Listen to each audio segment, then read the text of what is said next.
Yes, ఆయన screen మీద కనిపిస్తే థియేటర్లు షేక్ అవ్వాల్సిందే. ఆయన ఎనర్జీకి ఏజ్ లేదు, ఆయన కంపారిజన్కి పోటీ ఎవరు లేరు, తనకు తానే సాటి తనకు లేరు ఎవరు పోటీతో అద్భుతమైన పర్ఫార్మెన్స్లతో అమేజింగ్ క్యారెక్టరైజేషన్స్తో ఎప్పటికప్పుడు బోలెడంత ఎంటర్టైన్మెంట్ని మనకు అందించేటువంటి మా వన్ అండ్ ఓన్లీ మాస్ మహారాజా రవితేజ గారిని మాట్లాడవలసిందిగా రిక్వెస్ట్ చేస్తున్నాం. Hello Bhimavaram SRK college boys and girls, trailer ఎలా ఉంది? నేను కూడా ఇవాళే చూశాను, ఇప్పుడుదా చూపిస్తే డైరెక్టర్ నాకు. ఈ భీమవరానికంటే ఈ ఊరికి నాకు ఒక అభినవ సంబంధం ఉంది.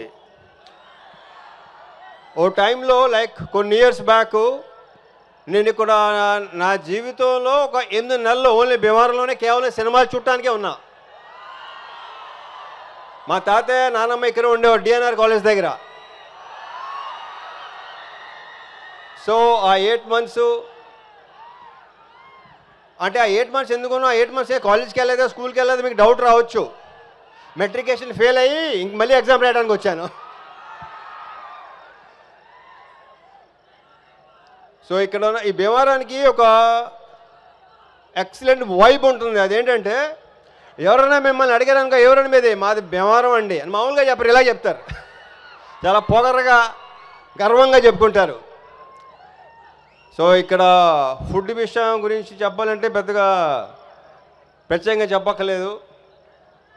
సంక్రాంతికి ఇక్కడ జరిగే కోడి పందాలు కానీ నాకు రావాలని ఉంటుంది, కానీ నెక్స్ట్ సంక్రాంతికి మాత్రం రావడానికి ట్రై చేస్తా డెఫినెట్గా. అప్పుడు డెఫినెట్గా కోడి పందాల్లో కలుద్దాం. ఇంకా ప్రీ లాంచ్ ఉంది, అక్కడ మాట్లాడుకుందాం. ఆ తర్వాత సక్సెస్ మీద కూడా డెఫినెట్గా ఉంటుంది, నా ప్రగాఢ నమ్మకం అది. ఈ సినిమా మీకు బాగా నచ్చుతుంది, అందరి గురించి అప్పుడు మాట్లాడతాను. సో ఈ వైబ్ ఇలాగే కంటిన్యూ చేద్దాం. Okay sir, K thank you Bhimavaram, thank you so much.